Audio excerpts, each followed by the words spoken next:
Julie said, get into 6 and 7 quick. She knows my history. All right, let me rearrange all this stuff. Those of you listening on tape, the reason that sounds that way is because I'm moving the recorder. My name's Chad Payne. I'm alcoholic. Hey, Chad. I'm sober since April the 2nd of 2003.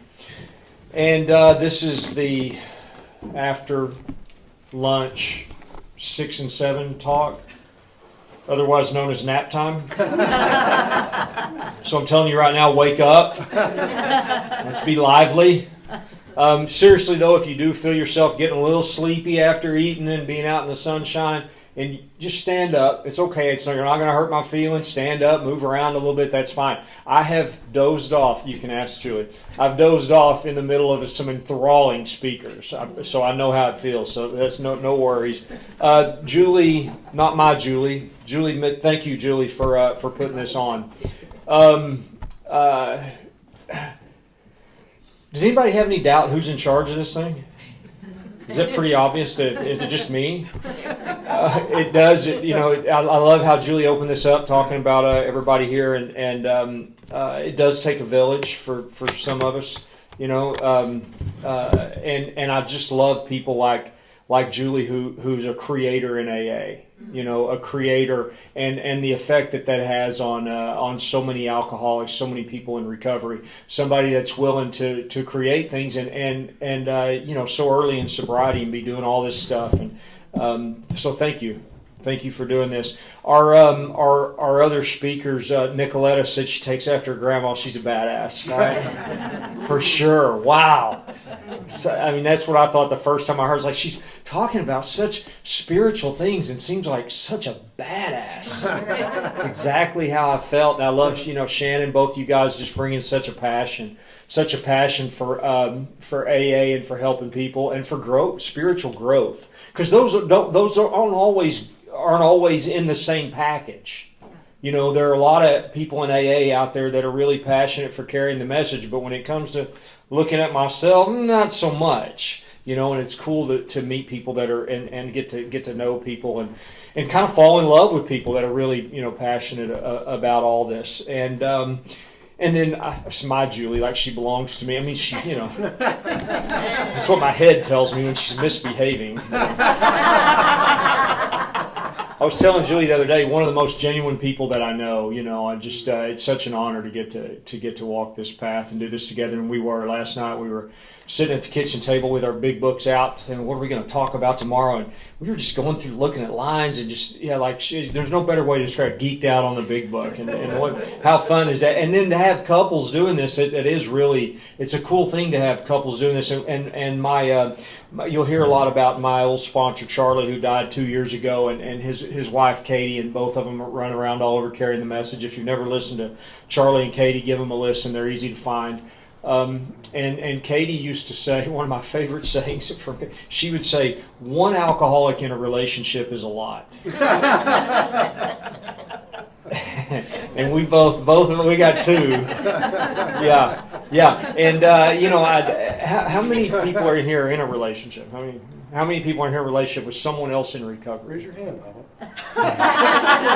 Okay, yeah. That can be, it's so much fun to geek out on the big book on a Friday night. But it's a challenge. It really is a challenge, because we're up here talking about the failure of self-will, and it's coming from experience.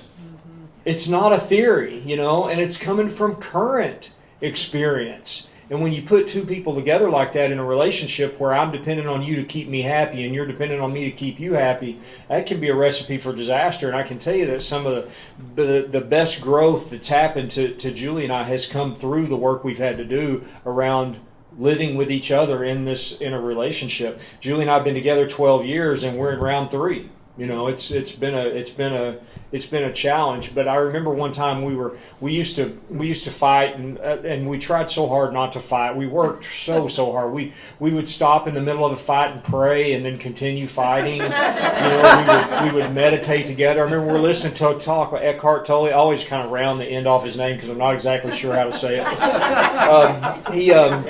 he did a talk, and it's the first time I had ever heard anyone talk about this. It's actually in the big book. It's mentioned in the chapter of wives, but he talked about the true, from a spiritual standpoint, the true purpose of a relationship is that my buttons are all displayed on my chest right here, and I've got a lot of them, and they're easy to push. I'm easily frustrated, easily annoyed. There's a lot, and hers, and we match up perfectly. I push hers and she pushes mine. I bring up the stuff in her she needs to get free of. She brings up the stuff in me I need to get free of. Sounds all cool when you put it that way. In actual practice, it can be pretty painful, but what a gift. And I'm going to talk a little bit more about that later. How many people do I have any big book lovers in here? Anybody love the big? Oh, yes. Oh, I love to be in a room like this. Okay, so you just watched the conscious contact thing with Bill, and help me out with this because I was thinking a lot about this. I was watching a Bob Dylan interview, and he was talking about, they were asking about these songs that he'd been writing lately, which is his later stuff. And then they were talking about the stuff he wrote early, and he says completely different. He was like, I didn't write that stuff. I could never write that stuff again. That just came to me. And what did Bill say? That he said, I don't understand the 11th step, and the guy said, but you wrote it. Yep. And Bill said, no, I didn't. Yep. It just came to me. And that's what I see in this big book. It's so divinely inspired. And you know how I know that? Because Bill had 3 years when he wrote it. And I have 22 years right now. And there are things in this book that mean more to me today than they meant to me when I was new. It keeps speaking to me like in a different language, like it's written differently, and it means something different. I'm reading more about alcoholism in the beginning, and you just change a couple words around, and you're like, whoa, that's me today. It gives me chills just thinking about the power that this book has had in my life, and it's not that I worship this book; it's that I'm so grateful for what I've been given by following the directions that are laid out in this book, and that's really what it's about to actually do it. I want to tell you just real briefly a little bit about my story. In childhood, I developed plenty of stuff to bring into step 6 and 7. I came from an alcoholic home, and certainly, I've heard plenty of fifth steps to know that I had it a lot easier than a lot of people in here did. But there was alcoholism in the home, and there was a lot of the stuff that goes along with it. In the beginning, it was really cool. We moved in with my stepdad when I was about 6 years old, and the party started. And it was awesome. I had an older brother and sister, and when I knew when the sun was going down, and if the stereo was set up outside, and the drinks were, and the music's playing, we're gonna have a lot of fun. It was a lot of fun, and then it got crazy. And then it got real crazy, and then we're split up, and then there's plates being broken and phones being ripped out of the wall, and it's just got crazy, and all that stuff going on, and through that process, I developed a set of belief systems, a set of old ideas, a set of character defects that I would carry on into adulthood. None of that made me alcoholic. I have the same thing, in common with the other speakers and with you guys in here. Once I start to drink, I lose control. And what happened for me is as I'm growing up and I'm developing this spiritual malady, I love it. How old was I when I needed my first rum and Coke? I don't know, but it was pretty damn early, and I waited way too long. I wasn't going to drink because my family drank. I didn't want to be like them, so I held on. I held out as long as I could. And I remember the first time I drank, I thought, my God, why haven't I been doing this? This is amazing. I knew at that time it was just so much fun. What I know now that I didn't know then is that what alcohol did for me is it got me out of my head, it got me out of my mind and into the present moment with you. And it's funny, you were talking about these present moment drive-bys. I'll tell you how to get present. Drink. Yeah. Drink. I get right here with you when I drink. No, I don't anymore. It's all gone. But in the beginning, it really worked. And Julie and I joke about this sometimes because we'll see people that are not alcoholic that are really suffering through life, and we're like, why don't you just get loaded? It makes things so much better. And that's what happened for me. I knew from the beginning, I didn't know that I was having a spiritual experience because I was drinking, and I was getting free of the stuff that I'm going to continue on in sobriety to try to get free. I didn't know any of that was going on. I just knew it was a lot of fun, and I was going to do it as much as I could. And that's what I did. And everything that had been a priority in my life got pushed to the side if it stood in the way of my drinking. And it turns out anything that really counted did stand in the way of my drinking. So the consequences got bad enough, and I had my first surrender. I had my first surrender to alcohol a few years before I got sober, and what that looked like is I had a bad wreck, and there were a lot of bad stuff happened with that. I spent a long time in the hospital. I was beat up pretty bad, a bunch of broken bones and things like that. And my big dysfunctional family that I'd pushed out of my lives, they showed up for me. And I sat down with people in my family. I told them I'm done. I'm never doing this again. I meant it. I can't drink. I cannot control this. I can't live a life that involves any drinking. I'm going to quit. And I really meant it, And I got out of the hospital, lasted 2 days. But that was my surrender to alcohol. It said I quit. I don't want to suffer these consequences anymore. I don't want to put my daughter through this anymore. She spent way too much of her life not knowing where her dad is. She spent way too much of her life watching her mom and dad fight because dad disappeared again. She spent too much of her life having to go be at the grandparents' house because dad didn't pay the rent, there's nowhere to live, that kind of thing. I didn't want to do that anymore. And I didn't want to do it to me. I didn't want to do it to my mom. I didn't want to do it to, I'm done. And when I make a firm commitment to never pick up another drink, I know now, based on my experience, that I last 2 days. That's how long I last. I get home from the hospital, my jaws are wired shut, I'm on a walker. My shoulder's so messed up I can hardly use the walker. I got metal in my hip and my pelvis, and I probably weighed 130 pounds. And my life everything has fallen apart. And then people stood up and showed up to help me. With all that going on, and with every reason to not pick up again, and the understanding that this is exactly what the problem is that I continue to drink my life away and hurt people. With all that going on, I last 2 days. 2 days later, I'm staying out all night, drinking whiskey and smoking meth off tinfoil. That's what it looks like when I when I have every reason to quit, and I do everything I can to quit. That's what I do. And I spent the next few years quitting. Anybody have the quitting years? Yeah. I quit a lot. I'm good at it, man. I'll quit in a heartbeat. I'll quit right now. Yeah. And I just kept picking up again, and it was so miserable, and I ended up homeless and all that stuff. And then some things happened, and I got in to a little treatment center, and they introduced me to AA. And what I heard them say was if you want to not go back to the way you've been living, then what you're going to have to do is never drink again. And if you want to never drink again, what you're going to have to do is go get in the middle of AA. And you're going to do that by going to a lot of meetings and getting involved in the groups and helping out, hanging out with sober people. And I did all that. I showed up early, I set up chairs, I stayed late and cleaned out ashtrays, I made coffee. I don't even drink coffee. I hung out with people before and after the meetings. I was on all the committees. I was chairing meetings.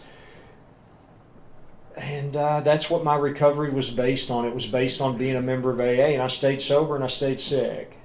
And I understand the reason that I stayed sober today is because I truly did put my heart and soul into being a member of AA, and the fellowship kept me sober. It was a power greater than me that kept me sober. And about a year into that, almost a year into that, I had grown tired of you. You guys were bugging me. I loved you in the beginning. In the beginning, it was so cool because I could see, I knew you drank the way I drank because I'd hear you tell the stories, and you don't make that stuff up. You have to have been there. You have to have been there to be able to describe it the way you guys have been describing it to me, but that's not what you were experiencing. You had a light in your eyes. Something had changed. And I loved you. Fast forward a year later, and I'm like, please don't call on that guy. God, I can't stand there and talk about his stupid divorce, and I don't care. And the meeting's almost over. I'm like, come on, bro, you got to say something. You know that one person you want to hear him share. Come on, Nicolette, I need to hear from you because it's all I got. I get a little bit of relief, and I can go home and go to bed and make it to work tomorrow morning about an hour or two late. That's usually about how I roll. It's funny, in the beginning, I worked with a good friend of mine. We worked for a painter in AA for $8 an hour, and we called it Jeff's Halfway House Painting. He recruited all his employees from AA, It was a high turnover rate. But I remember one day I showed up at noon. I was a little late, I was running a little late. He's like, what freaking time zone do you live in as he's coming back from lunch, But I mean, you can't afford to fire people, because you never know who all you're going to lose to alcohol that day, I meet this guy. This guy shows up at the meeting. He'd moved in from Las Vegas, and I'm chairing the meeting, so I'm going to do my job. I'm going to go talk to him after the meeting, introduce him to a couple of people, welcome him to the area, and then go hang out with my friends, probably at the Waffle House. That's like the perfect hangout for people in their first year of sobriety, because you can eat bacon and smoke cigarettes at the same time. Spent many hours in a Waffle House. And I talked to this guy for a minute. It turns into a 2-hour conversation. He gave me the greatest gift I've ever received. He 12-stepped me on the front steps of that meeting. A year into sobriety, he told me what was wrong with me. He used his experience to explain alcoholism so that I could lay it up against my experience and see that I have it. And I'd been raising my hand saying, my name's Chad, I'm an alcoholic. I didn't know what it meant, though. I didn't know what it meant. And there's 2 important pieces to that. I've got to have the experience, which I had out there. And then I got to have the understanding, because I got to be clear on what it is that's wrong with me, because that's what's going to make me willing to do what comes next. Because until I'm clear on that, until I've, number 1, had the experience, and number 2, had a surrender based on an understanding of what it is that's wrong with me, I'm not going to do those steps on the wall. They're silly. I'm not doing that. I don't believe that's going to work. Charlie used to say we underestimate 2 things greatly when we come in here. The number 1 thing we underestimate is how much trouble we're in. And the number 2 thing we underestimate is how much those steps can do for us. Because we all look at them and we go, come on. Really? What's that got to do with anything? We have no idea what's in store for us. How many of you had no idea what's in store? Yeah, I love that. So I worked the steps with this guy. I got a real problem with it. I'm agnostic, and I'm not going to get into all that. That was so beautifully described by Julie in her talk, but I've certainly had that experience. But I can tell you what I did. I worked the steps not because I believed in God. I seriously didn't believe in God, and if you didn't know that, then that meant you never spent any time with me, because if you'd ever spent any time with me, I would have told you all about how I didn't believe in God and why I didn't believe in God. I worked the steps because I believed in alcoholism. And then in the process, I had an experience with a God I didn't believe in. I wouldn't call it God, because I still got to make sure you know I'm atheist. It's very important to me, but I had an experience. Something changed drastically within me. The man you see up here today is not the man that went into that process years ago. I'm going to fast forward a little ways down the road. I got about 5 years sober, and I'm moving down to Austin, Texas. And I'm moving there kind of as part of the amends process to my daughter. She moved down there with her mom and stepdad, and I had just finished school. I went back to school after I got sober, and I had just finished up. And, with some good guidance from sponsor and some other people telling me to do things that I'm sure they were totally wrong about, I end up moving down to Austin to help raise her. And what happened is I found myself, and I resisted this, but I found myself sitting at a table on Thursday nights in a meeting that we called the Common Solution Meeting. And this was Charlie's meeting. And the reason that he started that meeting is because Mark Houston had moved down to Austin, Texas. And he got Mark as a sponsor, and he wanted to bring his sponsees to that table so that they could listen to Mark for an hour once a week. And I got plopped right down in that and had no idea where I was. And I got involved with the Primary Purpose Group, which is an in-depth study of the Big Book, which I wasn't really too into at that time. And when I look back on it now, I see that God took a crazy alcoholic like me and placed him exactly where he needed to be. And I meet people all over the country today who say, I can't believe you were at that table. I would give anything to have been at that table. And I didn't even know where I was. I didn't know it was special. I didn't know it meant anything. That's all in hindsight. As a matter of fact, I actually had a group I was attending on Thursday nights, and Charlie had to say, Chad, you are not going to that group anymore. You're coming to my house. I'm like, come on, man, I got a service position there. He's like, that's not why you're going. It's on the UT campus, and there are college girls there. Sorry, Ray. That had nothing to do with it. That's just what he said. What a gift. And I learned so much. You know, the big book came alive for me. So many things changed. And I remember Mark talking, and if you've never listened to Mark Houston, my God, please do yourself a favor and go listen. You might hate him. But he revolutionized things for me. He made this come alive. And I know many of us have that person. You know, this is a person somewhere that made this stuff come alive. But he made this stuff come alive for all of us. We're all just sitting around the table going, what is this man talking about? What book is he reading from? To me, this was just another book. Today, this is a divinely inspired piece of literature that if I learn what it says, study what it says, do what it says, and go out and carry its message, my life changes and I can change the lives of others. What a gift that is. So one of the things that we learn, we're going to talk about it a little bit later, and we were talking about it outside in the parking lot. Mark would call them the strict spiritual disciplines of steps 10 and 11. I don't know how many times I heard him say strict spiritual discipline. I'm like, Mark, if you would call them something besides strict spiritual disciplines, we might do them. But what he talked about was like, how free do you want to be? How deep do you want to go? How much do you want to explore spirituality?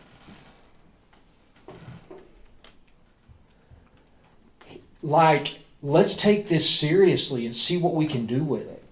You know, what a gift this is. He talked about continuing to go deeper and deeper and deeper into the inventory process to really see what it is within me that's blocking me from experiencing the power of God on a daily basis in my life. He talked a lot about this third step and how the third step was so much more than a decision and a prayer. You know, it's interesting. Julie came up here and did a talk on step 3, and she didn't read the prayer. She talked very little about the prayer, because if you get free of self, this stuff comes alive. That's the trick. The trick is not in finding God. The trick's getting free of what's blocking me from God. That's what it's all about. And then later on throughout this process, steps 6 and 7, I remember Mark doing a talk on the hour after the 5th step, and I'm sitting there going, looking at Mark, I'm looking at Charlie, I'm like, I told him after me, I said, I only got about 10% of what he said, because who knows what you're supposed to do for an hour after the 5th step? Go home and meditate for an hour. An hour? Bro, I meditate for 3 minutes and I'm crawling out of my skin. So I'm serious. I got an Insight timer setting on here that still is for 3 minutes. Still today. That's not what I do anymore, but I'm leaving it on here because I want to remember how this all started. You know, this 3-minute meditation that took 2.5 hours. That I spent about 10 seconds actually present with the breath, and 2 minutes and 50 seconds thinking, is this ever going to end? And then after the 5th step, you want me to go do an hour? Yeah. So there was a lot of stuff that really, what do you even do? There's only 2 paragraphs in the book. Apparently you just phone it in and then move on and make the amends. You know, that's the way it all seemed to me. So all this stuff started to come alive. But when we talk about this hour, what do you do for this hour? And there's an interesting line in here on page 75. It says, whoops, that's 10 pages off. On page 75, it says, returning home, we find a place where we can be quiet for an hour, carefully reviewing what we have done. So I'm going to take a look back at that inventory, but that's not all I've done. What else have we done? It says we thank God from the bottom of our heart that we know Him better, and then it says taking this book down from our shelf. I'm not sure why it's on a shelf. We turn to the page which contains the 12 steps, carefully reading the first 5 proposals. We ask if we have omitted anything. So what I'm doing here is I'm taking a look at, let's just take a minute here, or an hour, let's reflect on what we've done so far. Because what I'm about to do is take everything that I've done so far, and I'm going to bring it to this power in steps 6 and 7. So what am I bringing? Am I clear? Am I clear on this idea that once I pick up a drink, I don't know what happens next? Yeah, that's pretty simple. I'm clear on that. Okay. Am I clear that when I quit drinking and I put everything that I have into not drinking again, that I'm going to pick up another drink? Am I clear that I'm not just powerless over alcohol once it's flowing in my body, that I'm powerless over it before I ever pick up the first one? Am I clear on that level of powerlessness? Am I clear that 22 years sober, if I step away from this work, I'm rolling the dice and I could pick up another drink any day? Am I clear on that? Am I clear that I'm beyond human aid? Am I clear that AA can't keep me sober? My sponsor can't keep me sober? The love of my kid can't keep me sober? Am I clear on all that? Am I clear that this is hopeless, progressive, and fatal? Progressive? Progressive even if I'm not drinking. Am I clear on that? Am I clear that what I did year 1 of sobriety may not be enough to keep me sober in year 22? Can I bring that to God? Am I clear that I've got 2 alternatives? Today, not when I got in. Today I have 2 alternatives. Die an alcoholic death or live on a spiritual basis. Am I clear? Can I bring that with me into 6 and 7? Am I convinced that my life run on self-will is not a success, even when my life looks good from the outside? Even when I begin to look like other people, am I clear that I'm not like other people? That's a delusion. It's very seductive. Am I clear on that? Can I bring that to God in 6 and 7? Do I have any secrets? You know what? Secrets are easy when you're new. Admitting a secret when you're 22 years sober sucks. I'm a grown-up. I don't have to go talk to you. I'm spiritual. Have you seen how they treat me in my home group? I'm not admitting this to anybody.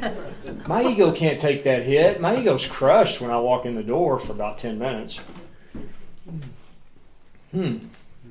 So there's a lot to look at there.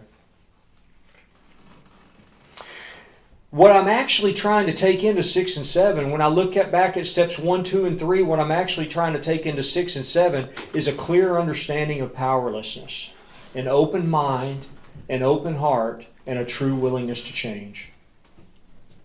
That's what I'm trying to carry in. And hopefully the work I've done up to this point does that for me. I'm clear I'm powerless. I'm bringing an open mind, an open heart, and a true willingness to change into this process.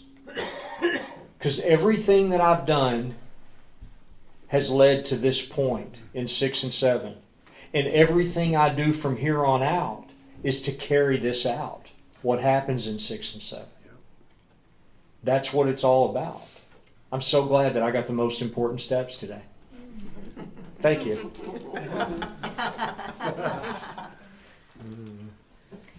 So then when I move into 6 and 7, you know what? 6 and 7 is step 3, personalized. I didn't take the 3rd step when I took the 3rd step. You know why? I hadn't written inventory yet. Up until that point, it's an actor. It's each person. You know. By this time, by the time I move into 6 and 7, now we're talking about me. What self-will looks like in my life. I have a new personalized awareness of how I show up. And that's why we're not writing inventory on how we drank and where we drank and who we drank with and what we did when we drank. That's not what it's about. It's about how self shows up in my life. That's what I need to get clear on. And the reason I need to get clear on that is because it's got to become objectionable. You know, so this is what I'm moving into. I'm moving in to it's the actual. That's why if you read the 3rd step prayer up next to the 7th step prayer, guess what? Same prayer. It's just worded differently.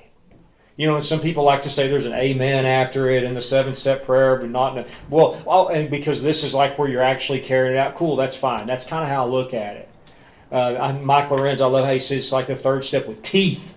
It's got teeth on it now, you know. Like this really means something. It was easy to make this 3rd step commitment when we're talking about this theoretical person on pages 60 to 62. Now I've written the 4th step and I've read it to somebody and I see it in me. And I'm looking at some of this stuff and going, my God, this is definitely objectionable. So here's where it gets interesting. I love these lines in the book, and I just remember exactly how I felt when we're reading it, and I felt this way more than once when we're reading it. It says, "Are we now ready to let God remove from us all the things which we have admitted are objectionable?" Yes, I'm absolutely ready. God, can He now take them all? Everyone, yeah, I said yes. You can have everything. If we still cling to something we will not let go, we ask God, what do you mean? Still, no, I want this stuff gone. I've been beat over the head with it through this whole fifth step process. I'm looking back over my life like I don't ever want this anymore. I'm tired of caring what people think about me. I'm tired of yelling at the person that I love. I'm tired of doing that. I'm tired of doing all this stuff and not being able to blame it on the drink. I'm tired. I don't want this in my life anymore. Get rid of it. I'm ready. No, you're not. No, Chad, no, you're not. What you're ready for is you're ready to stop suffering the consequences based on this stuff. You're not ready to give it up, though. I don't, currently where I'm at, the way that I look at this, I'm not a big fan of the term character defects because in my mind that says that they're just bad things. And what I understand today is that character defects, they're not my problem, they're my answer. My character defects are how I arrange life to suit me. They're pretty important. They're my tools. They're my walls. The walls that protect me from you. I need these things. I'll give you an example from early sobriety that was a real easy one. I came in here a pretty big liar. And then I decided that now that I'm in AA, I need to be good. And one of the things I'm going to have to stop doing is lying. So I quit lying. I'd make it till about 10 a.m. if I got up at 9. You know. That was a tough one, you know. And the truth is, I need lying. I need it. You've been living the way I'm living, you need to be able to lie. Lying's what gets me out of trouble. Lying's what gets you to like me. I hate myself so much. If you don't like me, I just can't handle it. And if I can embellish the stories, anybody ever tell that story that happened to you, but really it didn't happen to you, it happened to someone you knew? But I mean, the story's true, it just didn't actually happen to me. I love it because there's always 2 or 3 people when I say that laugh too quickly, and then they're like, I'm like, yeah, I know who you are. Do that too? Yeah, the truth is, man, dishonesty is not, it's not something in itself. It's the effect of living a life identified with self. It's necessary. I have to be dishonest. I need that. I can't give that up. When I quit smoking, when I had about 18 months, and I went to my sponsor, told him I was going to quit smoking. He said, I quit smoking when I had about the same amount of time you do. And I said, really, how'd you do it? Because I've been trying, you know. Anybody ever throw away full packs of cigarettes and go buy another one? I guess today somebody might throw away a vape, and then that's expensive. Huh? And he said, when I quit smoking, I made a deal with God. Okay, what kind of deal? And he said, the deal I made with God is this. God, I won't pick up another cigarette if you'll make sure I'm okay without them. Now, I don't know if that helped me quit smoking. I don't know. But it certainly applies to my experience with character defects. Because we're asking, what we're doing is we're getting into a level of God reliance that I'm not familiar with. Up to this point, I think God reliance is like, yeah, I'm going to rely on God to make sure my rent gets paid. Or something like that. But now what I'm looking at is a level of God reliance. It says, okay, God, I'll quit lying if you'll make sure that I'm okay, even if they don't like me. That's a different. God, I'll tell the truth if you'll make sure I'm okay, even if I get in trouble and have to suffer the consequences of this. That's tough, you know. And then it goes a little bit deeper. I always like to use this example because I have so many people hit me with this, so many men especially hit me with this later and have this experience. But when Julie and I were in those fighting years, I would experience some pretty the fighting years. I would experience some pretty bad rage, you know. And I'll just kind of give you an idea what it looked like. She would be upset with something that was totally unfair. And she would tell me that she's upset. Well, I can't handle her being upset, number one, because she's the source of joy in my life. My kind of emotional state is like this. Julie's is like this. Okay, here's what I need. I need for her to keep it up here because she pulls me up. I don't know this without self-examination. But when she's up here, she pulls me up, and I get to experience a level of joy and laughter and fun that I don't experience on my own. I need that from her. So what I'm saying basically is I need for you to stay at the top level of your happiness forever. Well, then she gets upset about something. This starts to kind of go down. I see it going down a little bit, and I'm like, oh no, we got to solve this problem. So let me explain to her how she sees it wrong. So obviously she'll come back up and to be happy, right? And what would happen is I'd explain this to her, and it's like she didn't hear me. So I'd repeat it. She still didn't hear me. So I'd raise my voice a little. Now she's telling me I'm wrong. So I'm going to have to really, well, next thing you know, and I mean, guys, I try to tell this in a funny way, but the truth is it's pretty disgusting. But the next thing you know, I'm throwing something across the room. I'm banging my head down on the table. She's having some PTSD. She's crying, and then, next thing you know, I'm walking down the road trying to cool off thinking, Chad, I hate you. You're the worst person in the world. How could you do this to her? This is the person you love more than anyone you've ever known in your life, and she's back home crying, and you're walking down the road, and you're going to have to call your sponsor and tell them what you did one more freaking time. Are you kidding me? Why would I not want to be free of that? I'm filled with all that shame and guilt, so let it go. You know what I found out? I need rage. You know what rage does for me? It shuts down a conversation. It shuts it down just like that. Now, Julie's corrected me. She's not 5'2", she's 5'4". But if you're 5'4", I can shut down a conversation real quick. I can slam my hand down on the table. I can throw something across the room. I can yell. And it'll end the conversation. Yeah. Of course, it will also sacrifice a loving relationship. So here's what I want. I want to be able to lie in a way that works. I want to be able to shut down a conversation. I want to take it just right to the point where it's like, you know what's going to happen if you don't stop. And she's going to go, oh yeah, okay, I'll stop. It never works. It never works.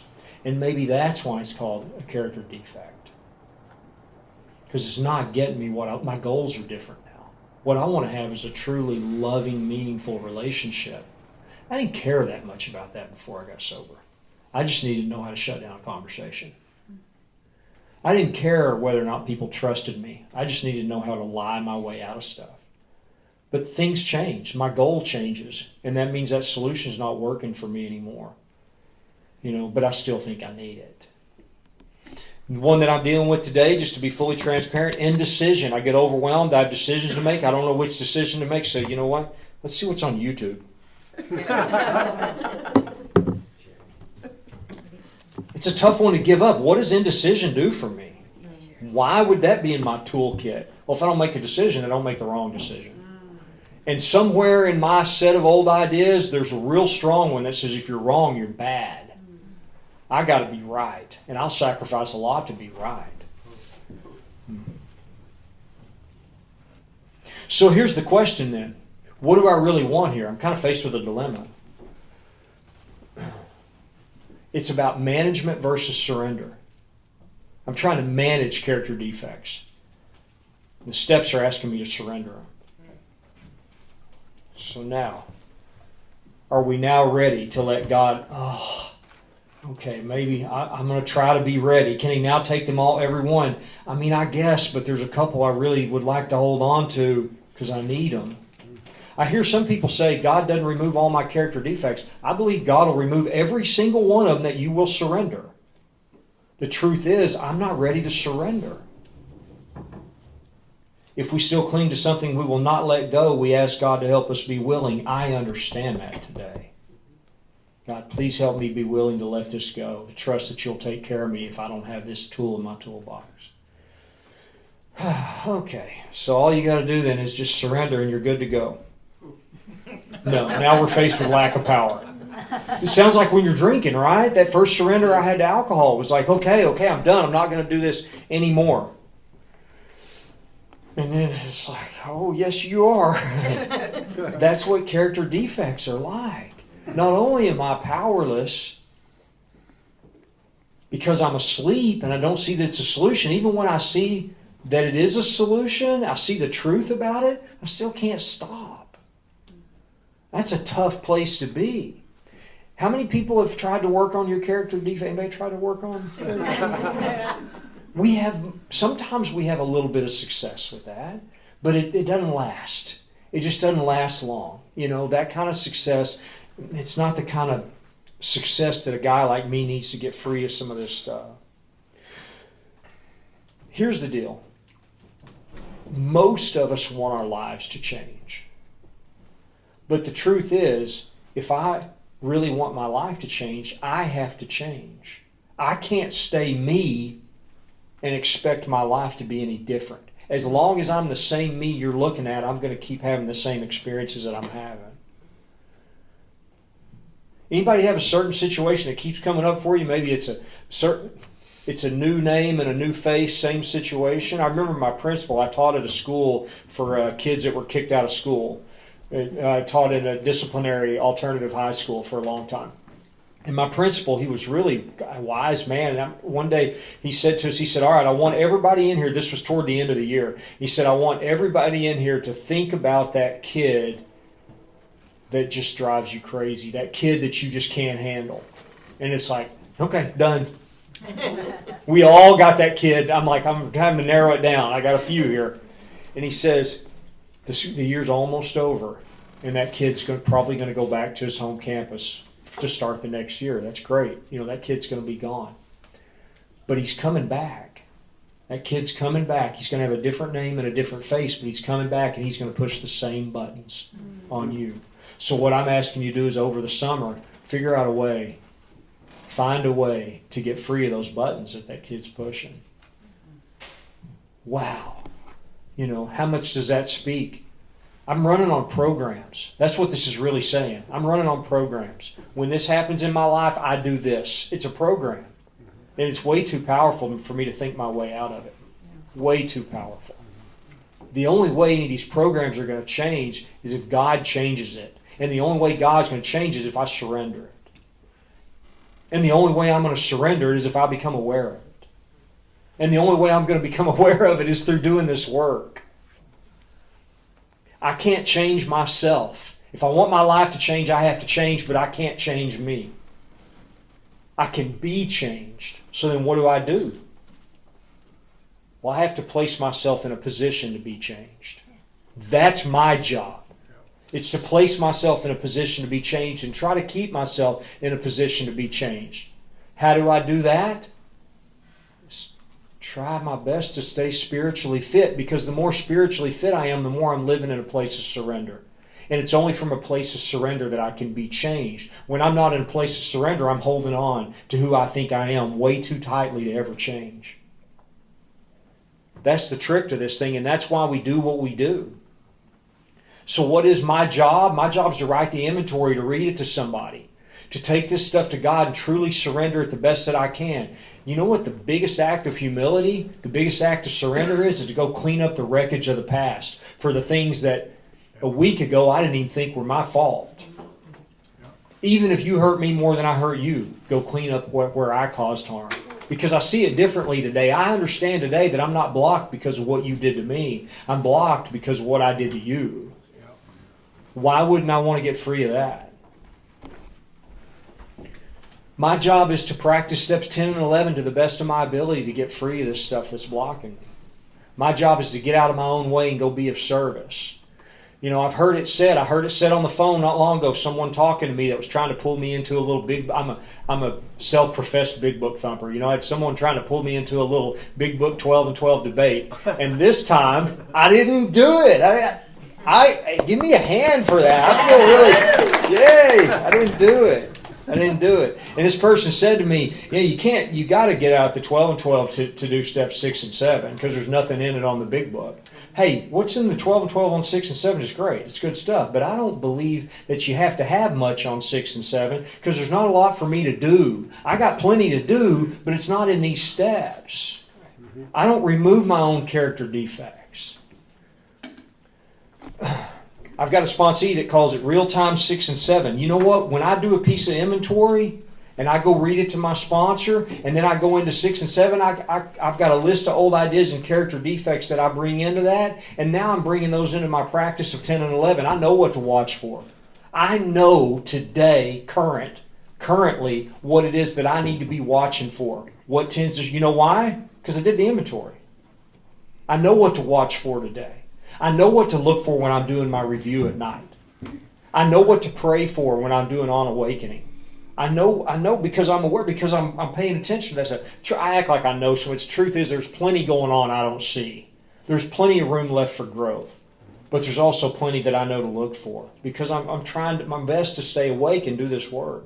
And it's just a result of doing this. I'm not a wise man, I promise you that. So we come to God in step 7, and I love this idea that we come to God with a deep admission of who we really are. But Nicolette and Shannon and some people have me kind of trying to word this stuff a little bit differently. I come to God with a deep admission of who I am when I'm identified with self. That's what I'm really trying to do. To really come in with this. And you know, the thing is, God knows me better. God knows me better than I know me. Let's come, because I have a set of old ideas. My old ideas say I'm sober now, shouldn't have any problems. My old ideas say I'm supposed to somehow come to God with clean hands. My old ideas say I can avoid the darkness and somehow grow spiritually. And that doesn't work for me. But the good news is God loves me unconditionally because God knows who I really am. You guys realize that on a spiritual level, I'm perfect? And check this out. This is going to blow your mind. So are you.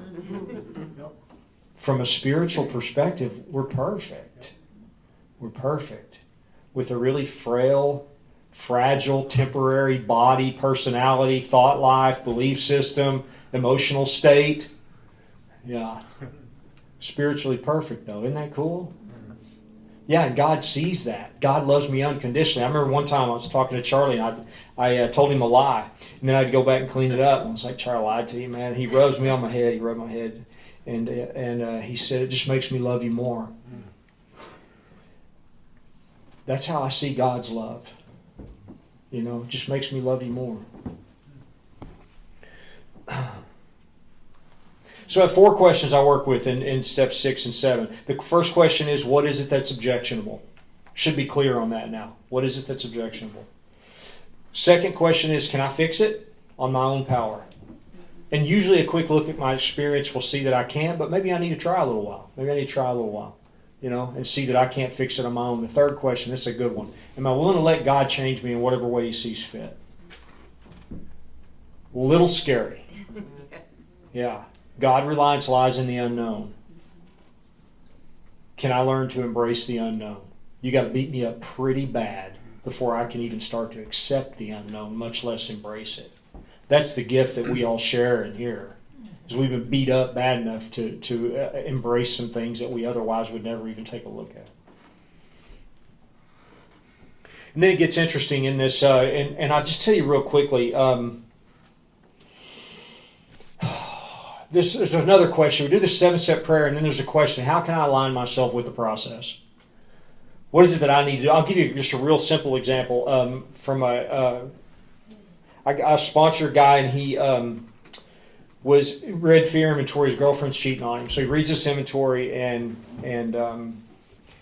then we get to this. He didn't have any evidence, you know. There's no real evidence there. He's just really scared of it. And then we get to. He does a 7-step prayer, and he's like, okay, when I asked this last question, how can I align myself with the process? And he said, here's what I came up with. He said, I think I need to stop creating fake social media accounts and following her so I can see what guys like her posts. It's like, yeah, it's going to be hard to get free of the fear while you're doing that.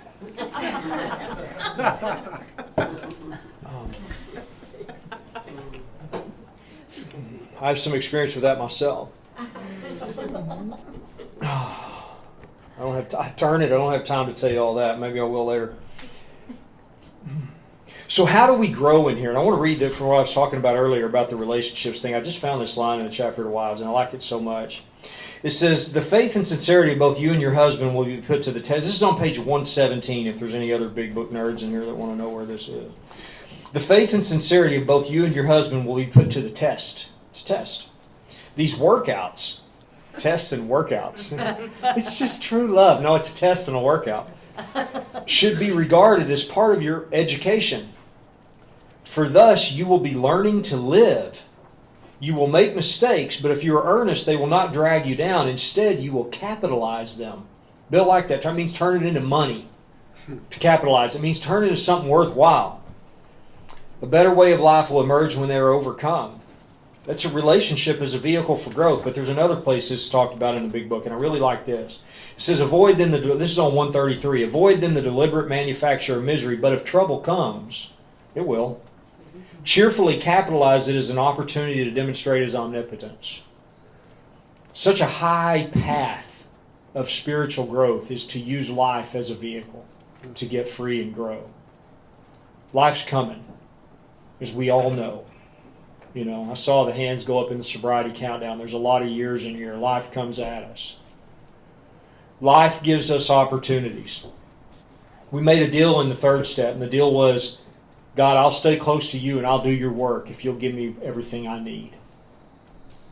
I thought that meant like a place to live, a fulfilling relationship, plenty of, not rich by any means, just plenty of money, good friends, all those things that we need, right? No, I didn't know there's another part of that. You know what I need?